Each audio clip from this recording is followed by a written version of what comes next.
Yeah, how exciting. All right. It is April 1st. Happy Fool's Day, or is it simply the start to a new year by a different tradition than was commonly accepted when a new ledger keeper took over? Claudio Silvaggi, what do you think? Yeah, the new ledger keeper.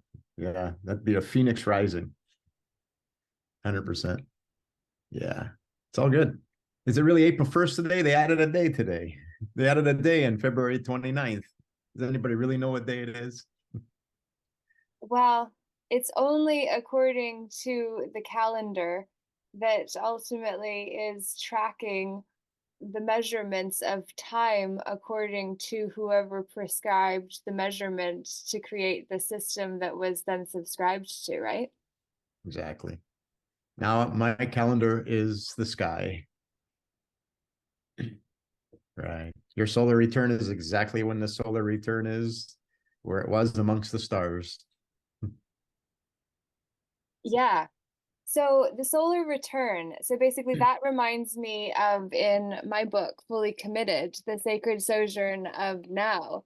There's actually a chapter on the sacred sojourn of the soul, which is the hero's journey from a soulful perspective. And then we have talked about it, and unfortunately, the copy that has all of those transcriptions of the major arcana into each of the sections of the sacred sojourn of the soul, that happens to be upstairs. So what we have to share is a blank slate, which is pretty befitting actually, because ultimately what we're going to be talking about today is kind of building off of the major arcana cards, which are the 22 archetypal characters within the tarot, which is a system that I believe was contained under the guise of what were common characters within a tyrant's prism. And that's the prism system of Hyros prism, is what I've coined it to be called, where if you think about an hourglass, in the top is us and life, and in the bottom is the public thing where we're drawn into and have to be converted at the midpoint in order to then fit into the prism at the bottom, which is where there's a chessboard on the ground floor that tracks every move we make, every time that we check within the blockchain equivalent of the stars that track all of ours. And so that's where I'm going to throw it over to you, Claudio, if you want to actually speak into where the major arcana and the stars align. Yeah, well, the essences of all the different luminaries or wandering stars is what the ancients called it, because they're not rocks like NASA says. They're wandering stars. We have fixed stars and wandering stars. And each one of those the archetypes are trying, every culture has a way of trying to say what the essence is when that luminary is affecting you or enlightening you or changing you or giving you that time factor, which is really cool. So they do fit somewhat, but now how do we know which one were they trying to mean? Um, we can get into this later, but the cardinal points are so amazingly showing us what each individual archetype provides for us. The animals tell us when to look. You go look. Oh, look at there. That one there. Lilith is on the midheaven right overhead. And this just happened to me. So now you understand what that Lilith energy does. And Lilith is just a name for that luminary. That's just one culture's name for it. But Lilith goes as Sekhmet on the Egyptian walls. It goes as Medusa for the Greeks. So yeah, it's interesting to try to line them all up. And what's interesting to me is that you talk about the luminaries. And back a few years ago, I did an interview for the Peaceful Inner Warriors United podcast with Bishop Larry Gators. And he was talking about illumination being a counterfeit version of lumination, and that is why it's been incorporated into scripture, which was a flippant comment made in a series of many comments that just kind of stuck out to me, because at the time I was interviewing Michael Seegers with the Shambhala Temple of Light he founded based off of the teachings of Summit Lighthouse, which were channeled by Elizabeth Clare Prophet and Mark Prophet. And I started interviewing him and created and produced the Michael and Laura show, because Michael had been studying the teachings for 30, 40 years. And the first time we got together after a mutual online connection had said, "Oh, I've been learning from Michael, go connect with him." So I followed up and he was willing to meet me. And the first meetup was 9 hours of him just pouring all of the insights of the teachings of the mystery school that he's been so well versed in. So it was fascinating to me, because that first time it was just like, this is a waste of energy from the perspective that I can only get so much. And if this is not recorded, then it stops there, because then it can only go in at my level of filtration in this moment. And then I am able to work with it based on what I've got at the time of receipt, and then I can share it from there. So I said, look, why don't I interview you? I'll record it, I'll edit it, I'll produce it, I'll post it, and then people will be able to learn from you as I do too, so we can get to the bottom of these teachings that you allege to be the way, which everybody kind of says like theirs is the way, it seems. And what I found from my experience with the teachings of the quote unquote ascended masters is that there are a lot of entities that are feeding off of the energies that are being produced by the praying to false idols that are revered by those who follow that lineage of thought.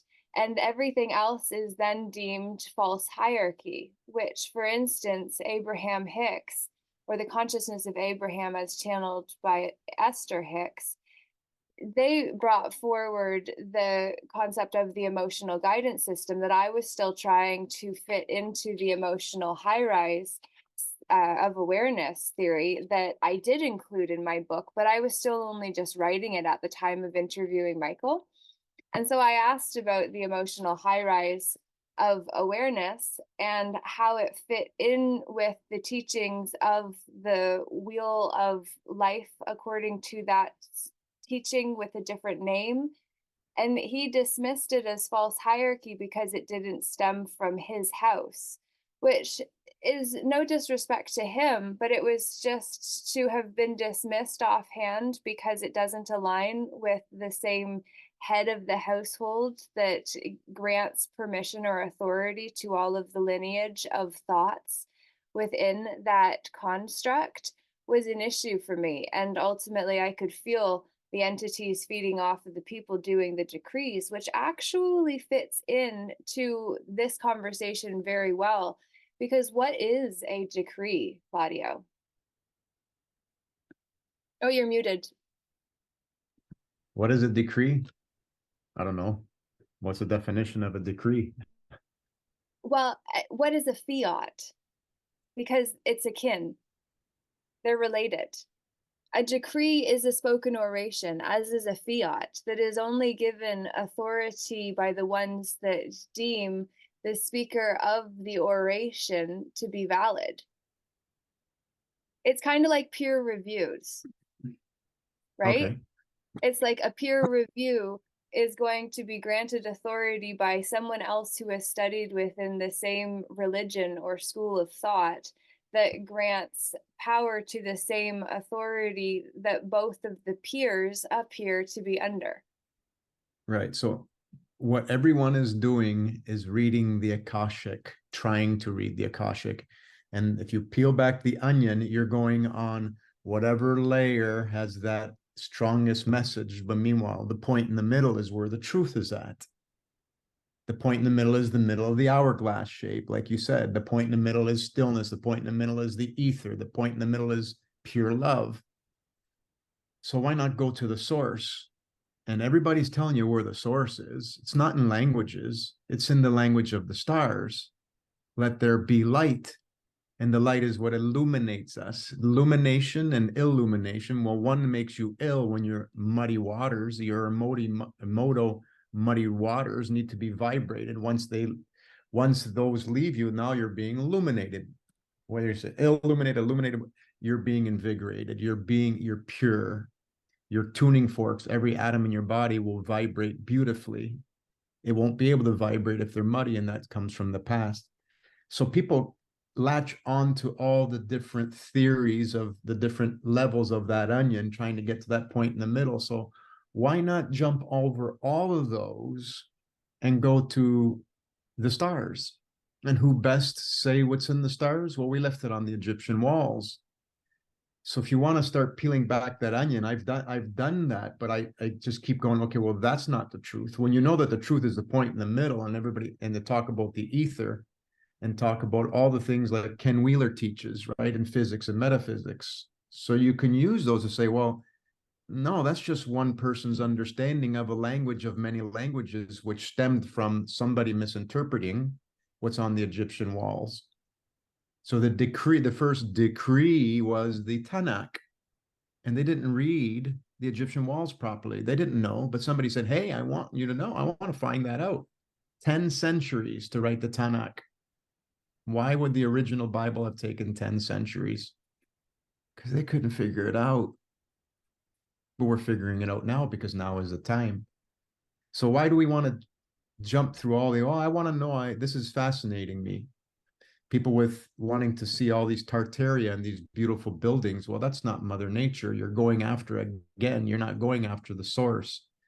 And the source is the non-material, the stillness, the pure love.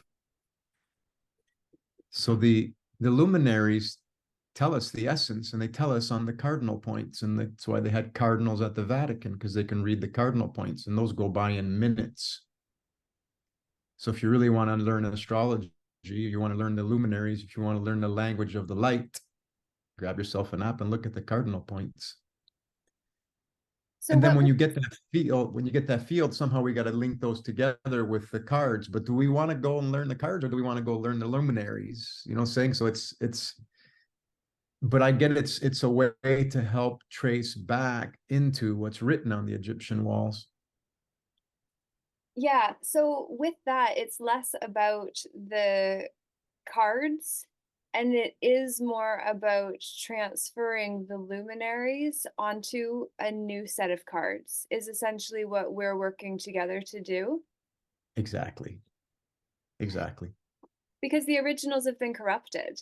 And even while you were speaking about the middle point, it's interesting because this morning I actually started a 66 days to transform your self image email series. And I'm tying in the mastermind based on Fully Committed, the sacred sojourn of now. So shameless plug.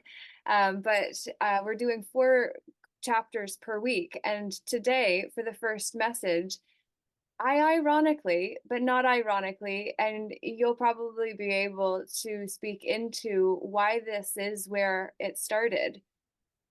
But the message that I sent out less than an hour ago was actually about Joseph's Technicolor dream color, or Joseph's Technicolor dream coat, and hermeneutics versus hermeticism, and tying that in where he was then talking about the hermeneutical prism, the cycle, and he was also talking then about the hermeneutic sphere.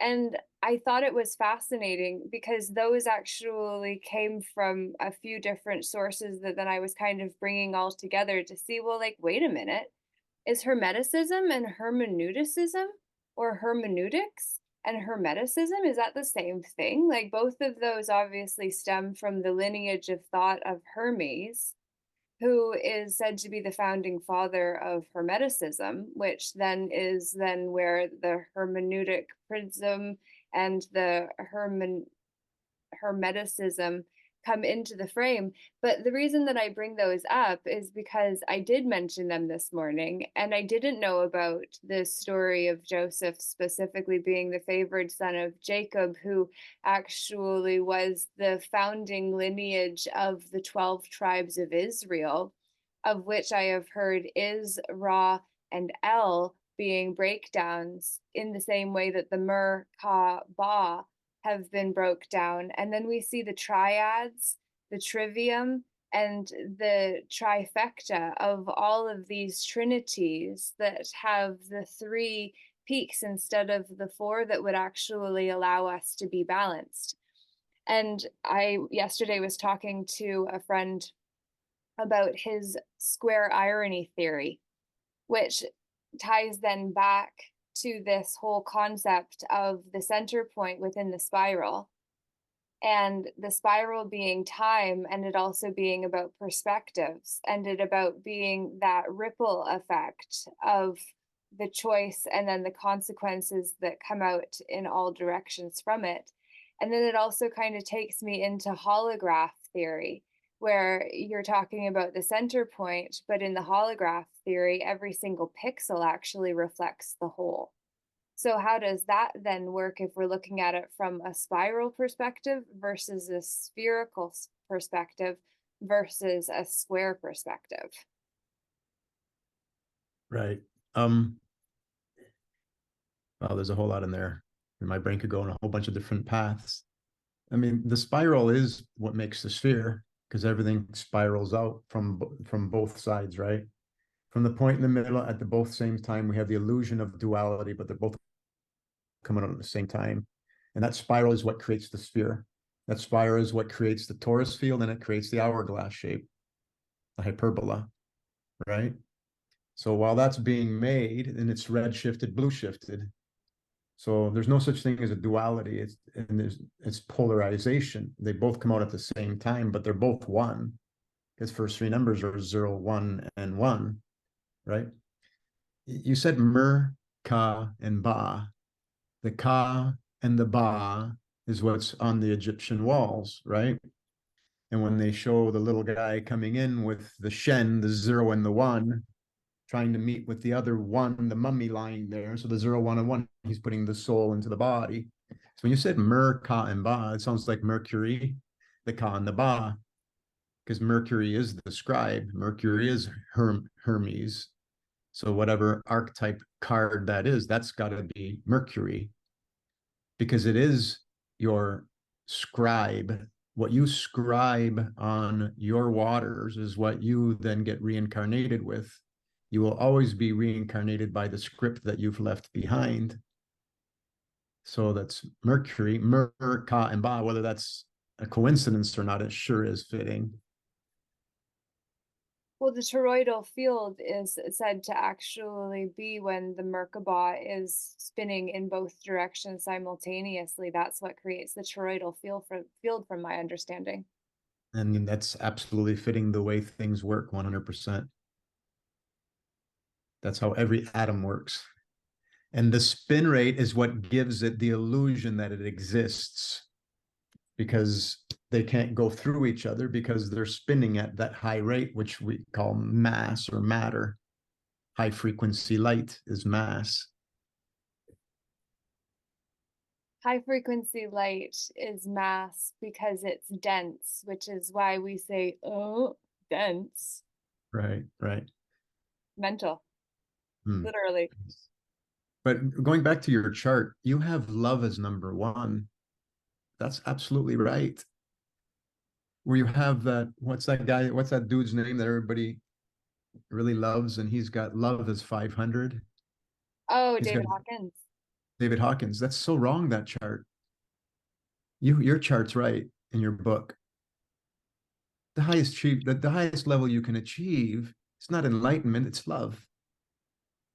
If he Oh, says yeah. if he says love is equal to enlightenment, then why do you have love as 500? There is nothing that is more attainable than love, because love is the ether, love is stillness, love is pureness. Everybody uses a different word for what love truly is. Do you want to know what love is the precursor for, that I found to be the most beautiful parallel that I've ever heard love to be equated to? Care. Yes, that's one way of seeing it when you care for someone. Yeah. Love compels Yes. care. Yep. Yes. I thought that was just absolutely spectacular because when we think about it, we love the things that we care for and we don't care for the things we don't love. Right. And a lot of people confuse desire with love. And care would be synonymous with water. Water you can't see. You can only see reflections in the water because when there's no light, it turns black, right? So water would be the first atom, unmanifested, muddy, mind you, because it's got memories in it. But water is where the conscious resides inside our conscious thoughts. The mercury, the water is murky. Yeah. The water is So murky. The right. water is So murky. water is not a molecule. Water is an element. What is the difference between a molecule and an element An element is one field because there's only fields. of And consciousness? so what's that? Fields of And what? then now what science has done is try to say, well, why are these sticking together? They must have formed the molecule. They've never had a picture of a molecule. It's all artist perceptions, Yeah. right? So I don't know what a molecule is. They're counting moles or count. Don't forget, they're trying to count things. They deny the ether, so they'll never understand. The elemental table is nothing more than the different spin rates, right? And the characteristics of what it gives. No such thing as an electron, like Ken Wheeler teaches and Tesla taught, and all the greats. There's no such thing as an electron. They're looking at dielectric discharge. They're looking at the charge of it.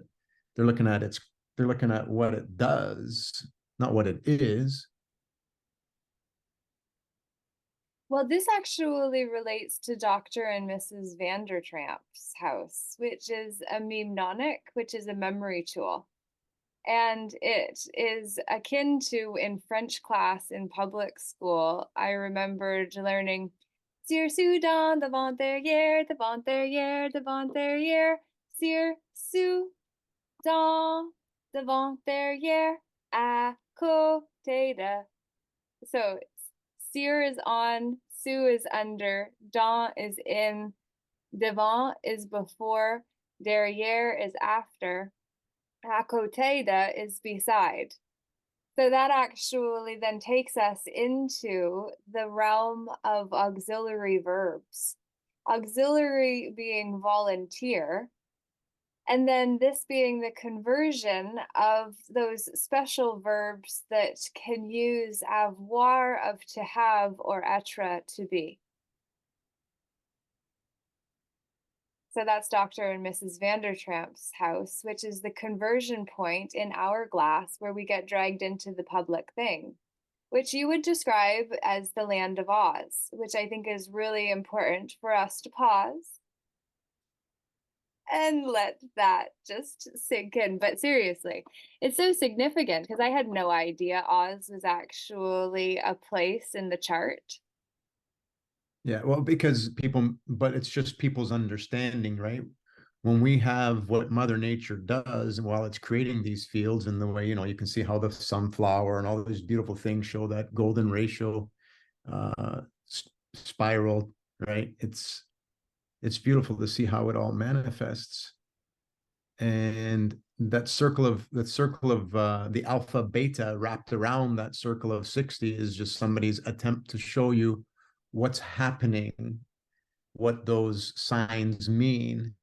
Just like they have the J with the dot, which is the phallus that sits over top of Scorpio. And we know Scorpio is the reproduction organ. So somebody had to make Somebody put the glyph of a phallus, which we call a J, right? So yeah, again, it's just somebody's interpretation of how to be able to communicate what they learned about the stars. It's all about the stars. Well, we have another star joining us right now as L Dale shows up, which is exciting. Aren't So, we all youngsters, young stars, youngsters, young stars, right? I youngsters. just want to be a star. Yeah, well, I I want to be a star. You are a star. You're a goddess. You're a god. yeah, we are. I did a session, a healing session. Sometimes I kind of just tone. So it's like I kind of consider myself like a human singing bowl. And so it's just like I kind of just do little sessions where I just do little toning sessions around and then I just massage people while I do it. And I did this for a friend and we recorded it so I could share it. It's on my YouTube channel. But what was fascinating, I thought, was that she said afterwards that she'd had this vision that we literally are all gods and goddesses that have come here and forgot and then are learning how to be our underdeveloped selves here together. It's It's a like we're, cycle. pardon? It's a 26,000 roughly year cycle. And we're infinite. Right. And we always will be. Ella's here. Hello, hello, hello. So good to see you. You're muted if you wanted to say anything. Just saying hi. Sorry it took me so long to get on. Hope I didn't miss Hi. too much. Well, it'll be recorded, so you'll get the replay of it. And it's awesome to have you here. We were talking about hermeneutic prisms and hermeticism and how those connect back to the land of Oz astrologically, as well as the connection between water as an element compared to what, Claudio? Well, compared to whatever anybody else has tried to imagine what it is, because like we said, there's no such, you can't find a molecule. Nobody's ever seen a molecule. It's just a theory. And don't forget, most mainstream science depends on theories that deny the ether, and the ether is pure love. They can't explain instantaneous action at a distance where we can close our eyes and send a beautiful message of love to somebody and they feel it across the other side of the world. And that's the ether. So you can attach anything with love and seal it with a kiss and it's gone and it's there instantaneously, free of charge, no stamps required. So the element is what is the rebound, the medium that is not a medium, the ether is pure love, and it's your greatest tool. Somebody just asked me, should I buy this water purification system? I said, why? Your brain, your conscious mind, and love you have inherent in you, and you can heal your own body with just your own mind. You don't need a machine. If we needed a machine to heal, this earth would be filled with machines always, forever. No, we have love. Love is the springboard. Love is a springboard, which all things become in torsion. That torsion spin out, right? And manifest every element, which has a different frequency. And so we're just filled with atoms, right? And atoms are pure water in different frequency. Why do they levitate when you put different materials that are different colors and we call density and they're on different levels? That's because they have different spin rates. So they will levitate over top of each other, but they'll all come together as one law of attraction because they're all spinning at that frequency. So when you do it like this and you start understanding this base fundamental knowledge, which Mother Nature shows us everywhere, now we can sort through the waters in our understandings and all the different languages and just go, no, no, no. Oh, there's a good one. Seismology, the whole word breakdown just kind of came into mind, where size, mo for momentum, and then ology being the study of things. So seismology actually being the study of the momentums of things. Right. And they have different sizes, right? Yeah. It's all beautiful. Yeah, well, it creates the patterns, and then we play out those patterns, and those become the words of our fate or destiny. And we forget in Nordic tradition that a word as a WYRD is actually said to be fate or destiny in and of itself, which is why our word is our bond. And if it is not, then we will be made to be the bond servant for our words, which are then used against us in a court of law that we are not competent in, because then when we are dragged into the public thing of the res publica, that is where then we are brought into the public again and again at the expense of our privacy and what it means to be living in our private capacity. Right. But then we got to say, okay, but we're gods and goddesses and it's our word we have to live by. Then when somebody shows up to court for a reason and it's in their chart, it's in Mercury's is your scribe of your waters. So that's your karma. So nobody's doing it but you. And right now it's instant karma, both good and not good, because we're on that energetic cusp of the Aquarius, right? Aquarius. And right now the sun is going to meet Mama again on the 14th, 6 days. Sorry, yeah, 6 days after the eclipse, the sun will rise with Eris, which they call an asteroid. The 558-year cycle sure sounds like a phoenix rising in the Bible, which is on the Egyptian walls. That's Isis. Eris in the sky in astrology is Isis, is the queen, bar none. She's already presented herself to me in the clouds.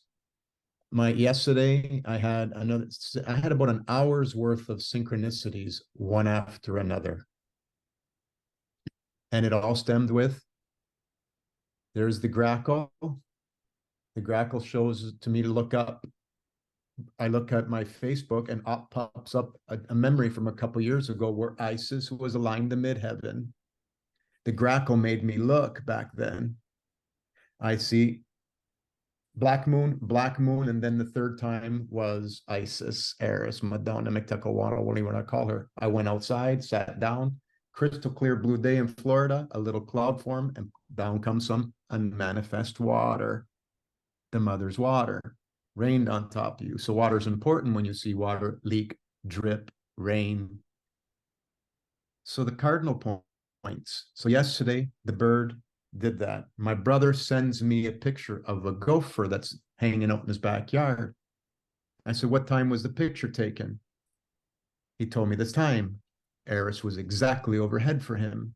They're communicating with us, with each other. And we had so many happen on Tuesday, Wednesday that we seen this whole pattern. Everybody said things that was on my video for the day that they were not aware of. And all the animals, one girl's cat was jumping in the background because they knew that they were going to bring this all together. So everybody got to witness this whole beautiful synchronistic event. So they're teaching us to read the cardinal points. So it's really, really important that we learn the cardinal points, because that is how to learn the language of the stars. It's always there for us. They teach us. So now you want to know what that essence is of that dot in the sky right there? Wait till it hits a cardinal point. The animals will tell you even when to look. It's wild. So what It's is a beautifully cardinal wild. point? And are they the same for everyone, or do they change based on people's chart? Right. So the cardinal points is the same for what's happening in the sky for your location. Then you can lay that over top of your chart and there can be deeper rooted messages. But for example, the sun rises for all the people in the same longitude line at the same time, roughly. That's the cardinal point of the east. The sun rises every day. We wake every day. It's a new beginning. It's a new Easter. The term Easter stems from the mother rising in the sun, rising with the sun in the east. The true Easter last year was April 15th, when the mother and the sun were right there on the exact cusp of Pisces Aries. This year, it's just in by about a half a degree, and the mother meets with the sun on April the 14th, which is really April the 15th again, because they added a day, but who cares about the calendar? We just want to know what's rising. The ancients didn't really care about the calendar. They want to know when the mother was going to rise with the sun on the cusp, because that's the station of the cross, Jesus. That's when you, Horus, Jesus, are going to meet with the mother on the stations of the cross. So one cardinal point is the east. The other cardinal point is the west. The west is where Horus, Jesus, Brahman, Buddha, whatever you want to call it, when we die on the cross every single day. On the Dendra zodiac, you see the harvester there, because the sun gets harvested every day. The sun dies on the cross every day. That's our illusion, but a reality of those two cardinal points. Then there's the midheaven, when it's exactly over top, and the bottom of the chart. Those are your four cardinal points. And the cardinals, when you see a cardinal, go look at your cardinal points. They're trying to tell you to go look at the cardinal point. They do that. And many birds do, especially if they look up like this. They're telling you, look at the cardinal points. We got a message for you. And that communication is so invigorating, because now it's happening more and more and more. Because once you tune into it, you're tuning into the most beautiful vibration that there is. Real Mother Nature, the anima, animal, anima means soul. There are soul guides. So if we go look at pieces of paper and people telling you what they've learned while they're peeling the onion, they are right, but they're not all the way right, because they haven't connected it to the stars yet. So there are beautiful gems in everybody's writing. I'm not judging, but I chose to go, no, I'm just going to go right to the stars, because that's what a lot of all the ancients are holding a ball and pointing to the stars, like Leonardo da Vinci's, what's that called? The Salvator Mundi, the savior of the world, is you. And your crystal ball is the stars. So the cardinal points are your crystal ball. They'll tell you, don't go yet. Yes, make that move. You're sitting there going, should I do this or not? And a dog, boom, gives a little bark across the street, and there's nobody around looking straight at you. That's Anubis, the black dog across the street, which he left. Bugger, he left. If they sold the dog, I didn't know, I would have went and got him. And it was his time to move on. No, Angela said this talk is resonating so high with me. Wow, that's wonderful. Glad to hear that, Angela. And yeah, with the sign symbols and omens in the Celestine prophecy, you learn how to actually read the environmental signs that show up for us, which then make me actually have more questions around the cardinal points, because as much as it's old news for you, for others, it's brand new information, which is the thing that we really have to go back to, the whole, competently competent or unconsciously competent, that started as being unconsciously incompetent. And then we become consciously incompetent at that which we didn't know before. And then we become consciously competent at that which now we are aware of, to the point where we forget that we didn't always know the thing that is now second nature to us.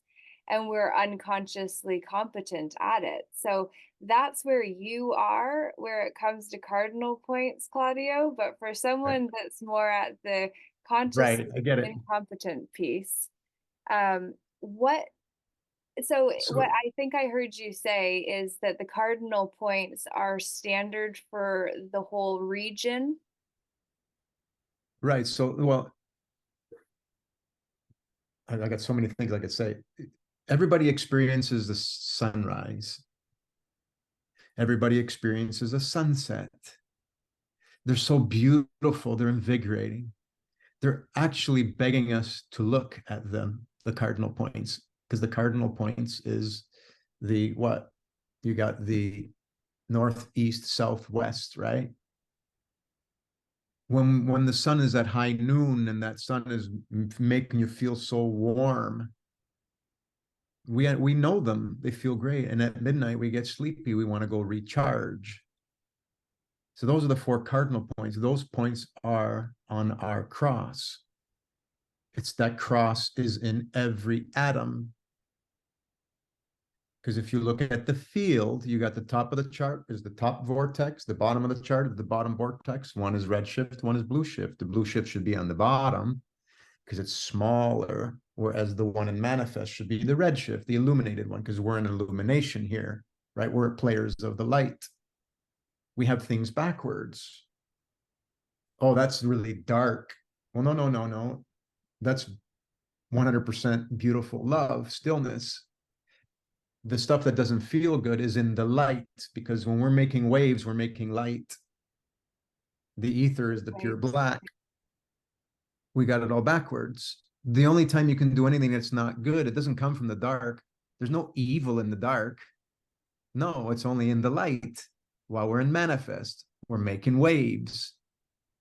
So you got the two top and bottom of the vortex, and then you have the circle around, which makes your east and west for everybody. Everybody has a different east and west, don't they? Yes, they do. Because the sun rises different from here than it does in Australia. Right. So we're all in just different time passages, as Al Stewart says in his song, which came on yesterday. All the songs were completely aligned, everyone back to back. My mother-in-law and my wife were listening to me speak and in the music at the same time, and it's all there. And all we got to do is get this receiver to start receiving, and the only way to receive is to sit down and understand that we're 100% connected. So those cardinal points mean nothing more than what's exactly overhead, what's rising in the east, and what's setting in the west. And then you have the nativity scene in the bottom of the chart. So that's all we need to do. The nativity scene at the bottom of the chart being where we actually are, or somewhere underneath that? Well, in the winter time, which is the bottom of the chart, because the top of the chart is summer. When the sun is at its most peak in the summertime is the top of the chart. Spring is the east, right? Everything's growing, it's springing, it's the Easter, it's a rise, everything's rising up. And then in the fall, everything falls. Everything dies. But there's no such thing as die. Die means dielectricity, means we're going back to the pureness. We're going back to the one. There's no such thing as death. We're infinite. We will pop out another womb in a blink of an eye. But the key is whatever we leave behind as far as our actions is what finds us again. It's a perfect Mother Nature. You were talking about the red and blue poles, but you called them something else. What were those? I said polarization. It's the red shift, blue shift. What is the red shift, blue shift? Oh, okay. So you heard of 1 to phi? Phi is the golden ratio number. As they get further and further away, they max out at 1.618. Okay. Okay, so everything is in golden proportions. You've heard of the golden ratio, right? The So when 369, isn't it? spiral, what's that? The 369 Fibonacci sequence? That's part of it. That's part of it. Yeah. Well, if you take 0 and you add 1 to it, you get 1. You take the last two numbers, 1 plus 1 is 2. And then 1 plus 2 is 3. 2 plus 3 is 5. You keep going that way. If you divide the two numbers out, like 5 divided by 3 is 1.6. 8 divided by 5, that ratio gets closer and closer to 1.618033, blah, blah, blah. That's the max throw. So 1 is the pure one, the blue shift. And that would be the skinny part of the egg. And then the fatter part of the egg on the top would be the 1.618. It's always in that ratio. The red shift to the blue shift, if you look at the spectrum of the colors, it's in a ratio of 1 to 5, 1 to 1.618. The egg is 1 to 1.618. So it's just that golden ratio maximum. That's the max manifest. We're tethered to love. So it's polarized. In other words, it's like Ken Wheeler explains it as a dog on a chain, on a rope. You can only round and round and round. Eventually he runs out of line and he gets pulled back in, right? The more he runs, the more he gets to the middle, where love is. So everything is polarized, but there's no duality. There's only singularity, because both of those sides come out at the same time. That's where the 0, 1, 1 in the first 3 of the Fibonacci sequence. There's your trinity, the 0, the 1, and the 1. Those two ones aren't different. They come out at the same time, which gives us that illusion of duality. I thought the 1 1 was vertical and the other was horizontal. Well, yeah, that's how you get the cross, right? 1 and then 1, and you put them on top of each other and you get the cross. But it's actually a 0 1 1. Right. Because everything stems from the infinite, the all. The 0 has no beginning or no end, right? But yet we come in and out of that hole. When we come through the womb, light enters all, light, vibration, frequencies, they all enter through holes, right?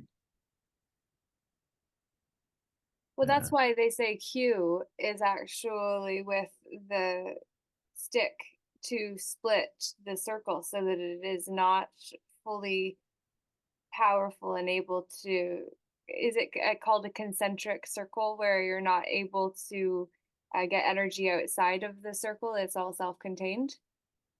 It is self-contained. Yes, that's why we have a firmament and you can't leave. NASA lies. And the firmament within the Bible is actually referring to an upper and lower high seas, right? Waters above, waters below, right? So what does that refer to astrologically then? When you say astrological, well, you can see when you look up, you see black. So that's stillness. You can, I used to get anxieties, try to think that everything would go out, out, out, out, out, infinitely out. It doesn't. It goes infinitely in to pure love. And that's what makes people feel good when they come and they hug, right? They're coming together, not further apart doesn't make people happy, right? No, we want communion because we're all one. We want unity. We want to connect. Mm-hmm. So the firmament above is you see the black. At nighttime, you see black above and black below. All color is removed. Everybody goes to sleep. Everybody gets recharged. It happens in a blink of an eye. When we leave the visible, you can be brave. You're coming back. You're infinite. There's no such thing as death. And that's what the stars teach us. And that's what everything in Mother Nature teaches, from the acorn to the tree. Mm-hmm. The acorn. It's always there. The pure potential is in the small, not in the big. This, like Ken teaches, the smaller the space, the larger the capacity, because the more love it has, because it's unmanifest, but it has a signature of what it wants to be.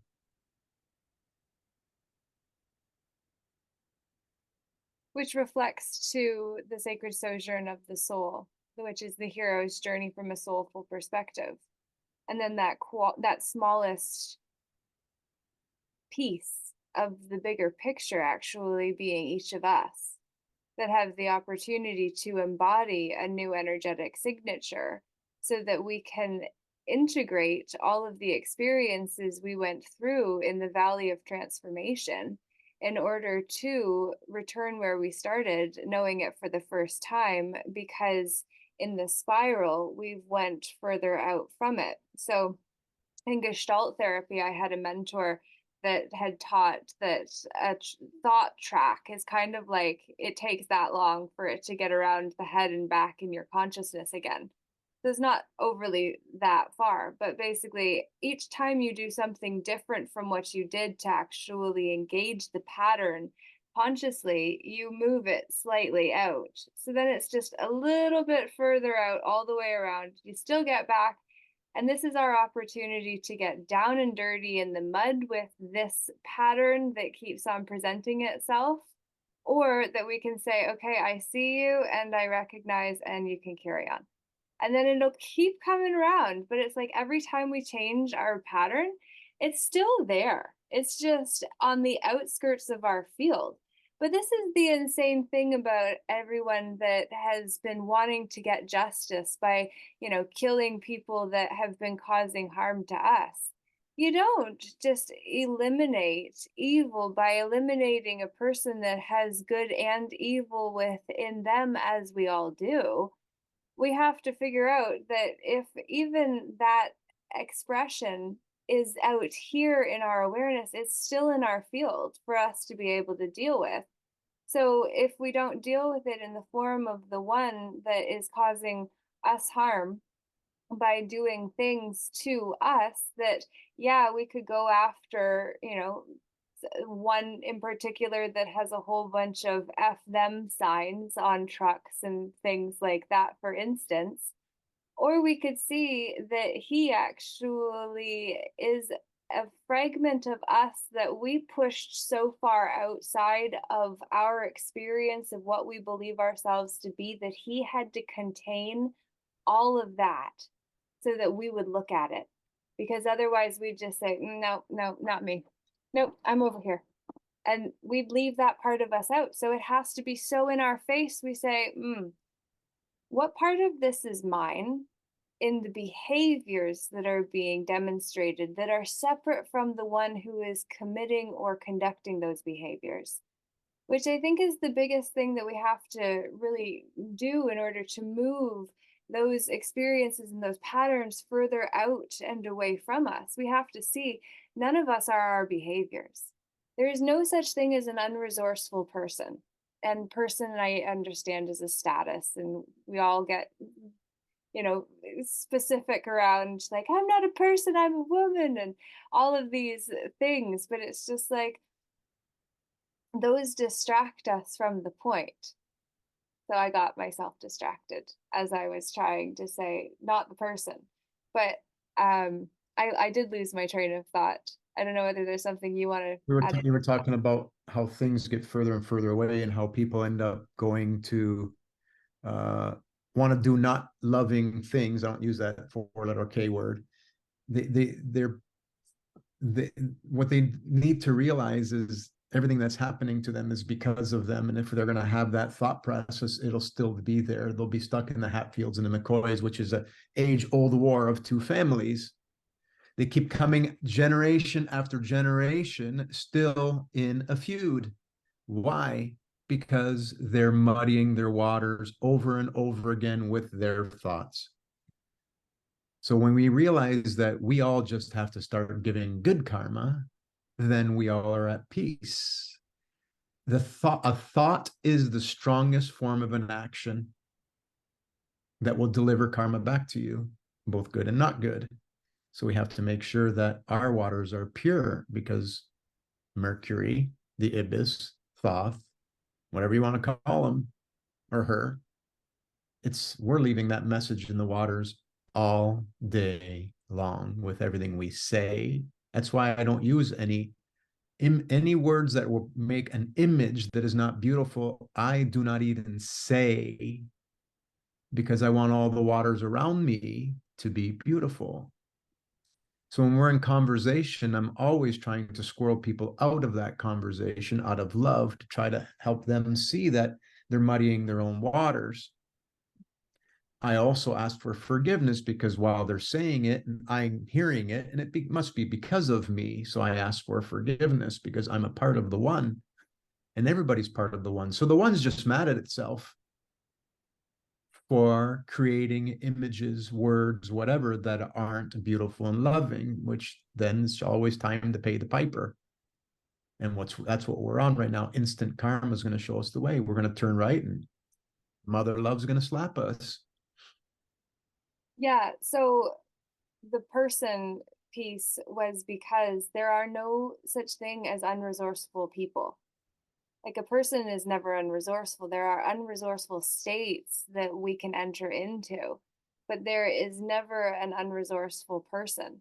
And then this is where the nuances and the subtleties of all of these words are spells. They do make all the difference to the world, and they actually literally create worlds, which is why we have to be able to dispel the spells that are being cast with the words that are spelt out quite literally.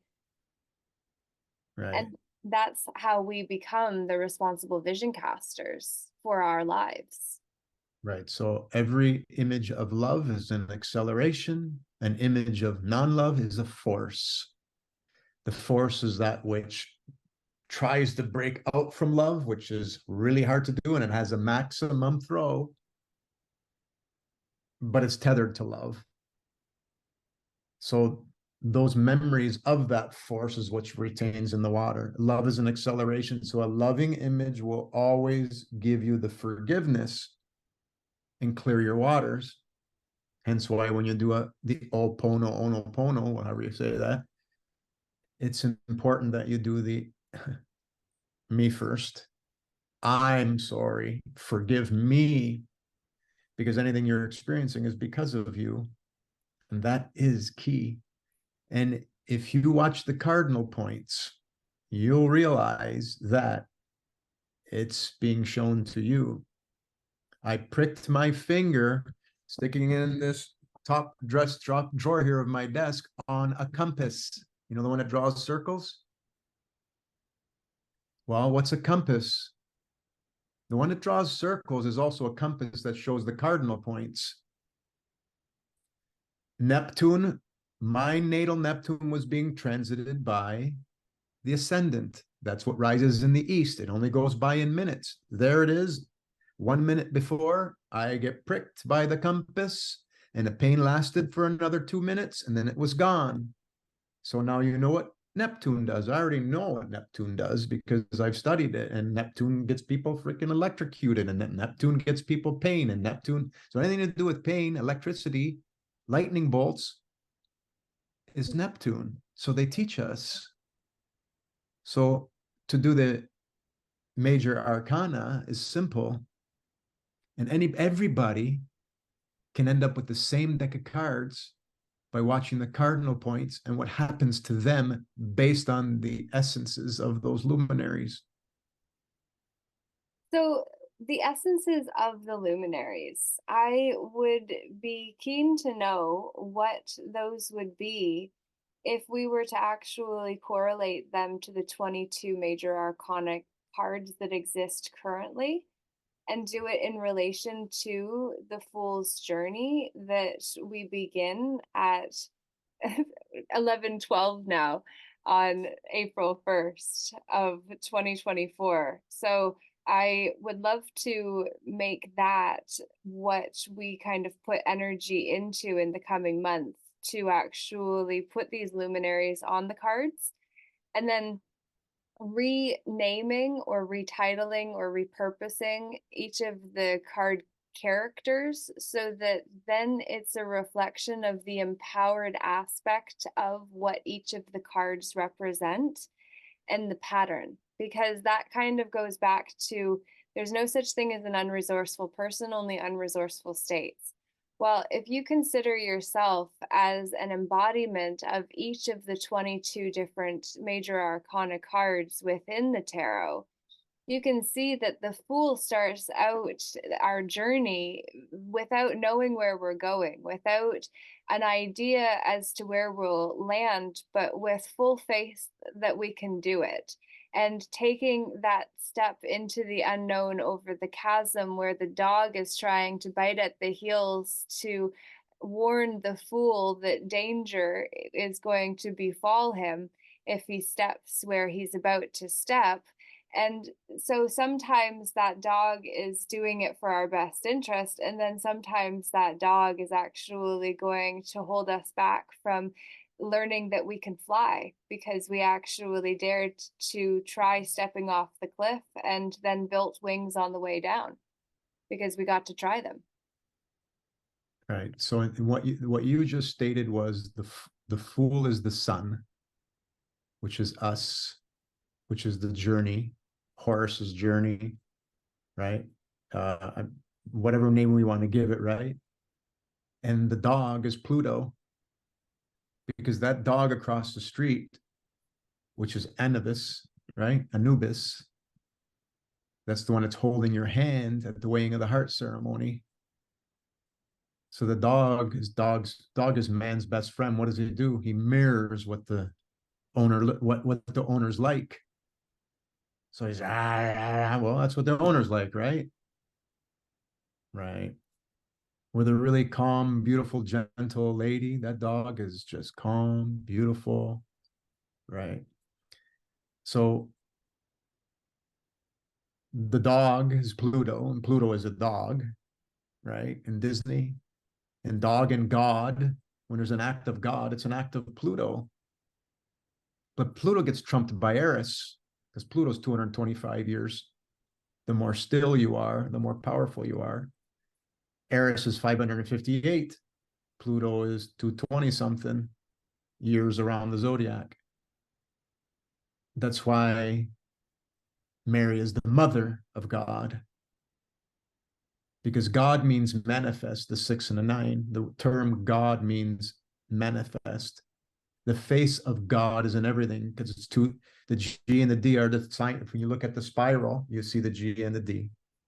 Anyway, I'm throwing all those luminary essences, which would be the basis for the cards that we could, stem into. So I'm throwing it, but conveniently, all of a sudden, my security ran out, and I decided not to pay for it, and now it screwed up everything for me for being able to upload them to my website. So I'm working on that. So that'll be up there shortly.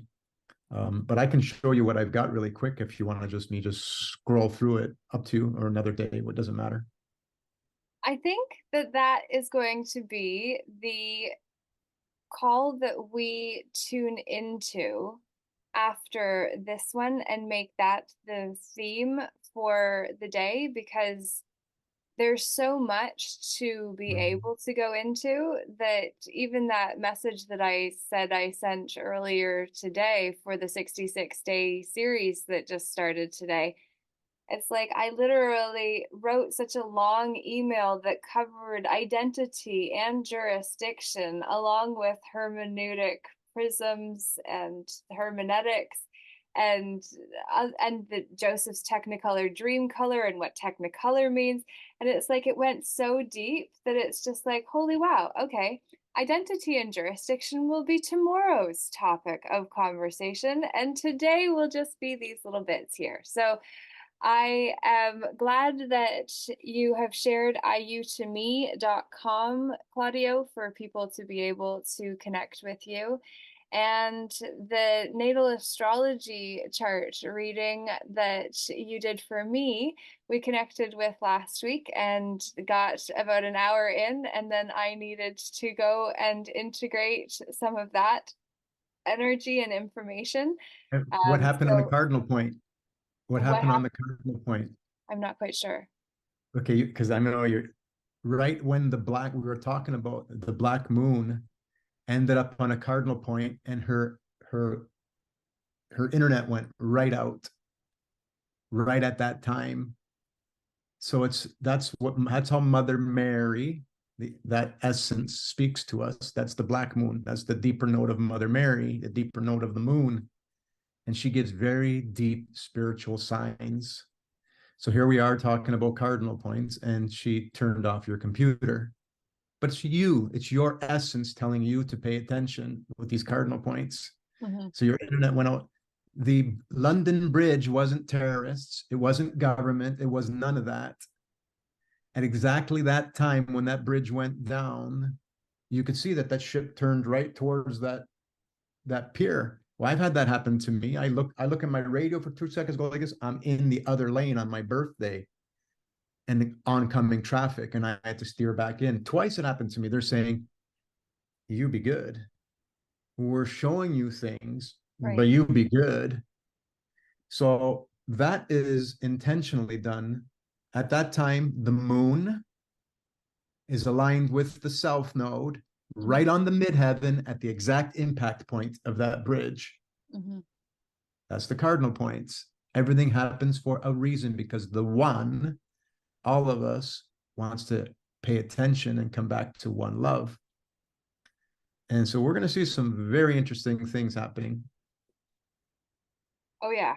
Well, I'm very much looking forward to coming together and would love for other people to know how they could actually get a natal astrology reading from you, if that is of interest, Claudio. And if the need is great enough, because so many people would like to better understand their natal chart, we have talked about having some group sessions on a monthly basis where Claudio would then be able to speak about the natal astrology chart reading in relation to a particular theme that all of us could kind of look at our individual charts in relation to.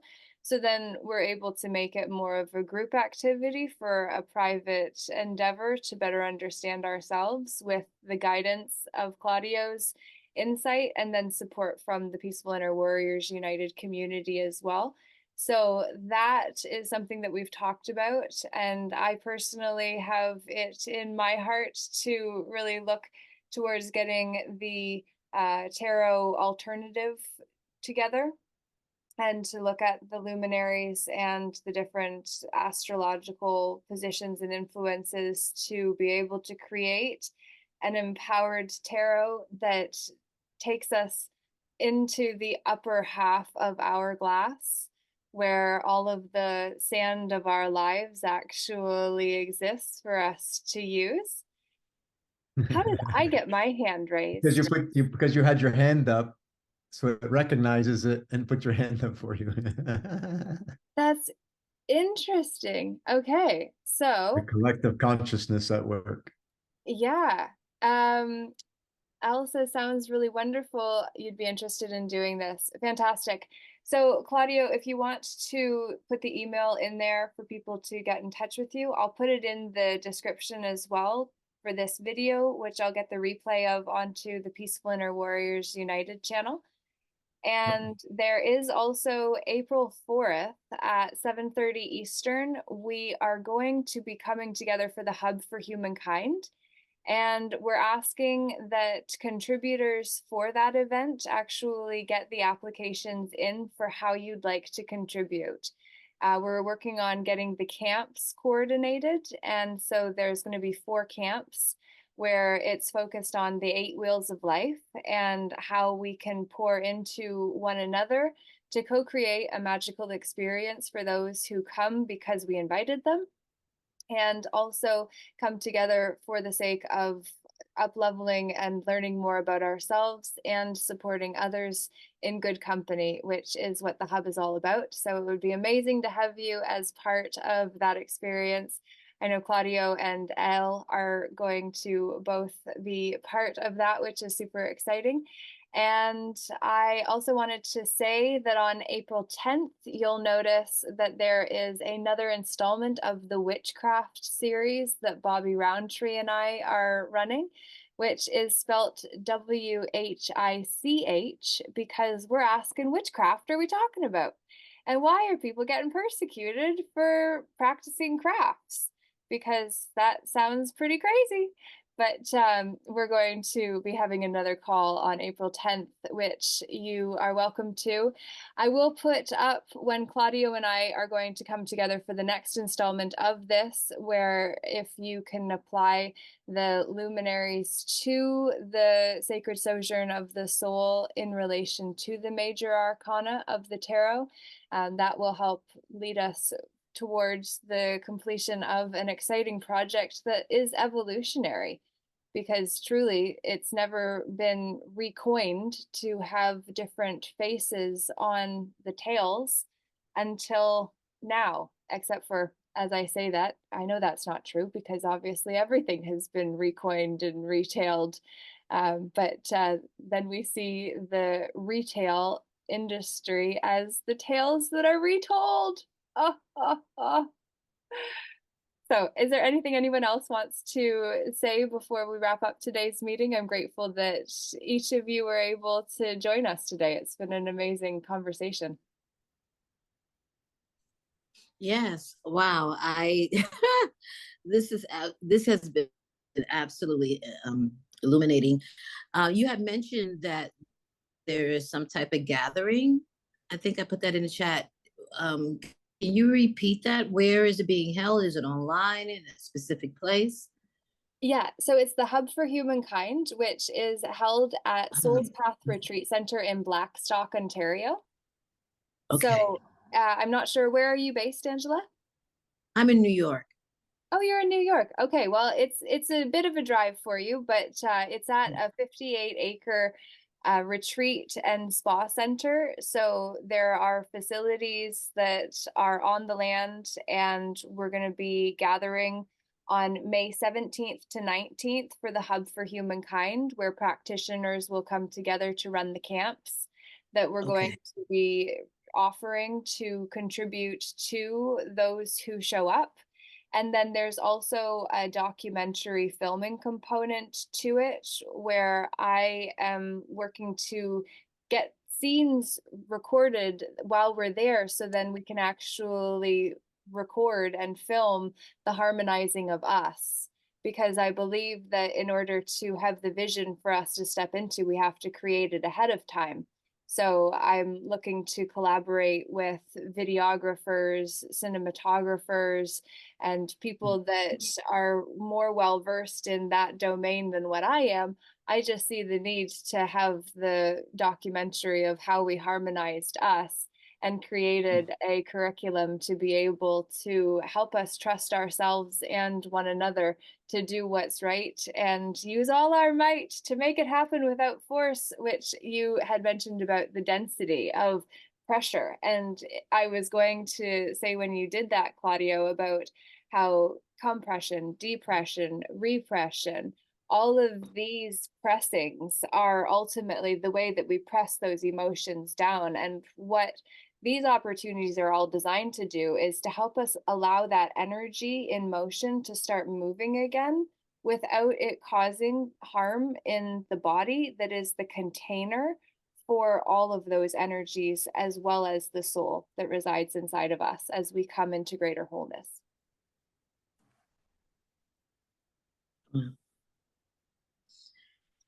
Ooh, a lot. Absolutely amazing. I'm so glad that you popped up on my feed. Yay. And I clicked, and I'm sure there's some type of connection, as Claudio said. Always is. Always Nothing, yes, nothing is happenstance. Nothing is a coincidence. Excellent. Wonderful. Well, thank you so much for being part of this today, Angela. And if you are interested in being part of the 66-day series, you can subscribe at ljeh.ca, and then you'll be getting an email every day that's relevant to your journey. And also we'll share when the next call that Claudio and I will do on this conversation continued, as well as the other calls that I mentioned. And there is even actually an Earth Day retreat happening on April 19th to the 21st at Soul's Path Retreat Center in Blackstock again too. So lots of opportunities coming up. Grateful to be connected with each of you. Claudio, thank you for your brilliance and insights. today, as always. Would there be a final message that you'd like to share after this day's call? Well, April the 8th is coming, which is the eclipse, which is biblical, right? It's 6 days before the sun rises with the mother in the east, because the sun always rises with the mother in the east, just a different journey. So you're always meeting with your mother once a year, and this time it's obviously happening still very close to the 0 point Aries. So that being said, just connect with anyone, anything. And during that eclipse, it's a time to really go deep inside and understand who you are, and you're the goddess of your own world, and that everything you do is for you. Everything that gets shown to you is for you. So it's a beautiful, beautiful time to just reflect on the goddess that you are. So hold on to your socks, because shit's getting real and it's going to be beautiful. Yeah. And then finding the beauty of the process of dealing with the shit too. That's right. That's the key. And we all have to go through it. Those are all cleanses. Absolutely. Wow. Thank you. Thank you. Thank you. Thank you. Thank you. Absolute privilege and pleasure. And so, with that, we will end today and simply say, you are the one that you've been waiting for. So, shine bright like a diamond.